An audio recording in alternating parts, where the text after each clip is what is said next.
Quando é suplex, que é uma gramatura mais encorpadinha, dá para trabalhar com 2, com pontinho 2.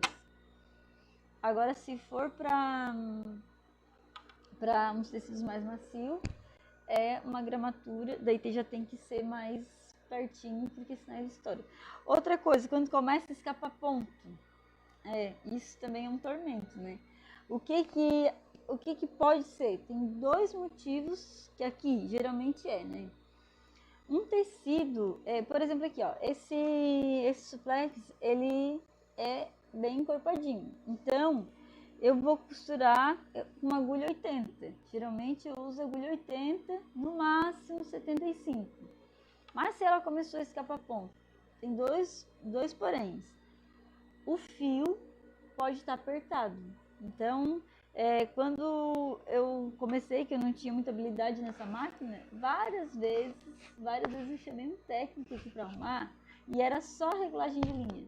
Porque a gente trocava de tecido, às vezes dava uma apertadinha que estava frouxinho e depois passava para outro tecido e não se ligava que estava apertado. E aí começava a escapar ponto. Então, o fio, ele não pode estar muito apertado. Se ele estiver muito apertado, ele pode escapar os pontinhos. Então, eu sempre vou... Eu gosto de fazer isso aqui, ó.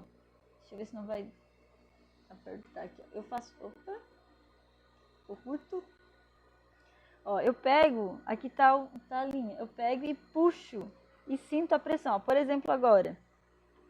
Esse aqui eu tô sentindo que tá um pouco mais solto do que esse. Então, se tivesse escapando ponto, agora não tá, né? Porque tá bem regulado. Eu iria soltar um pouquinho mais aquele que tá pressionado e iria costurar um retalho para ver. Às vezes não é. Ah, daí o que pode ser? Pode ser agulha. Às vezes a agulha fica um pouquinho sem a pontinha, aquela pontinha bem pontuda, e ela não consegue perfurar o tecido, então ela acaba escapando ponto. Então, tem esses 2 detalhes que podem ser. Então, coloca uma agulhinha mais grossa, coloca uma agulha nova. Às vezes a gente olha assim e não vê que ela tá com a pontinha um pouquinho, né? A gente só troca e aí acaba aquele problema. Então, faz esses testes, né? De dar uma soltadinha no fio, às vezes até na linha também, ver se não tá estourando, dá uma soltadinha e faz um teste no retalho, que eu acredito que a maioria das vezes é a linha que tá muito pressionada, tá? Eu não sei se essas dicas foram bem válidas, mas para mim me ajuda bastante. Quando iniciei eu era bem inexperiente nisso e eu passei bastante trabalho.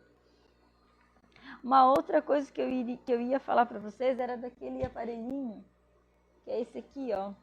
Que eu ia mostrar como é que trabalhava com ele. Esse para fazer aquele vivo. Ó, essa aqui a gente fez uma calça até para uma academia, ó, fica bem bonito.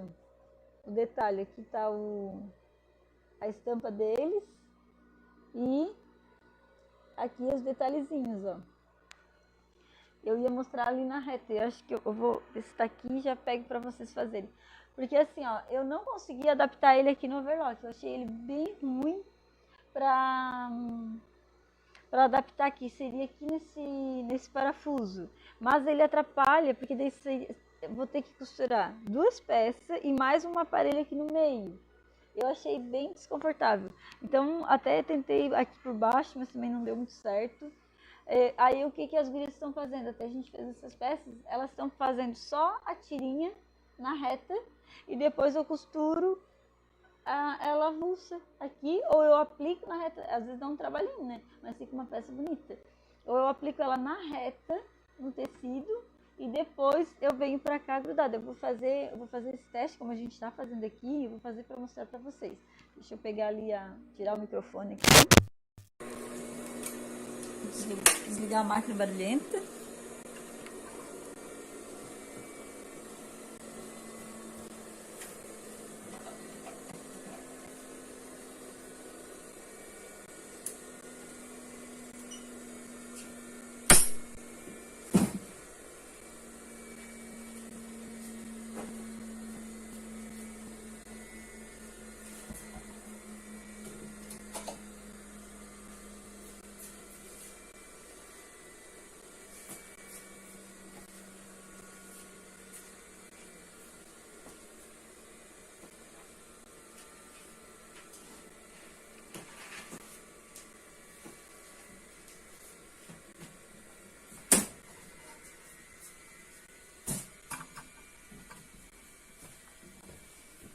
Agora vamos para a nossa reta.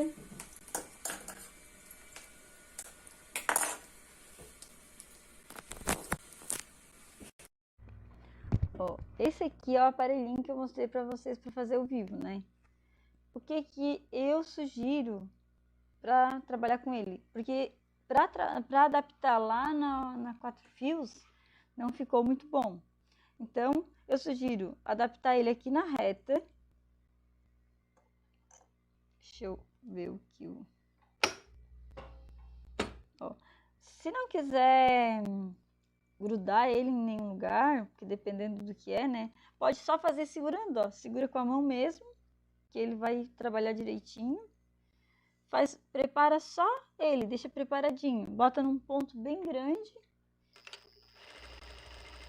E, ó, bem tranquilo de trabalhar. Que é o que a gente tá fazendo aqui. Claro, daí vai cuidando aqui para ele não se torcer, né? Aqui, ó, já se torceu, acho que ele se torceu ali dentro do aparelho. Até vou tirar esse aqui porque...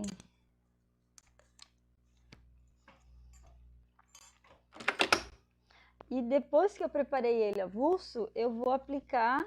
Eu posso aplicar ele direto lá no overlock, que ele já fica bem bonitinho, ó. Daí já fica costuradinho, não fica se torcendo nem nada. Faz uma costura bem larga e depois aquela costura, se quiser deixar, não tem problema, porque não vai atrapalhar. E aí depois eu costuro lá no overlock as 3 peças juntas, que vai facilitar a minha vida. Porque se eu tiver que fazer tudo junto lá, a gente dá uma trabalheira, e daí a gente tem que estar controlando para o tecido de cima não correr, e para o tecido de baixo não escapar, e aí daqui a pouco dá um calorão, né? E a gente já desiste daquela peça. Então, dá para fazer assim direto, ou se quiser, para ser mais fácil para as meninas que estão iniciando, que estão inseguras, eu vou grudar na reta, ó. Gruda essa peça, que aqui a gente tá fazendo assim ainda. Tá costurando na reta, porque a gente fez aquela calça ali, como ela tinha muita costura, e é um moletom, aí a gente aplicou na reta primeiro. Ó, aqui eu já grudo essa parte na reta. E depois...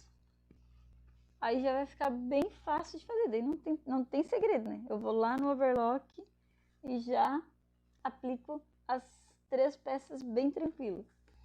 Certo, menina? Meninas, hoje a nossa aula vai ser um pouquinho mais curtinha, porque a outra parte da aula que eu iria dar, mas acabei desistindo hoje, em função da correria, era sobre precificação. Como colocar o preço na minha peça, mas essa é uma aula mais extensa, tem que ser bem explicadinho. Porque a gente coloca preço, não é só apenas em uma peça. Por exemplo, assim, eu vou fazer uma leg. Eu vou fazer uma leg com recorte, às vezes eu vou colocar um tule, vou colocar uma peça de outra cor. Então, eu tenho que saber o preço de cada tecido. O que eu gastei em cada tecido naquela leg. Então, eu vou fazer vários exemplos para vocês entenderem bem. E também a margem de lucro, que a gente geralmente deve colocar, né? Por exemplo, eu como sou atacadista, eu não coloco uma margem que é um markup de 2,5%, que é o que eles recomendam. Eu ainda coloco um pouco menos. Por quê?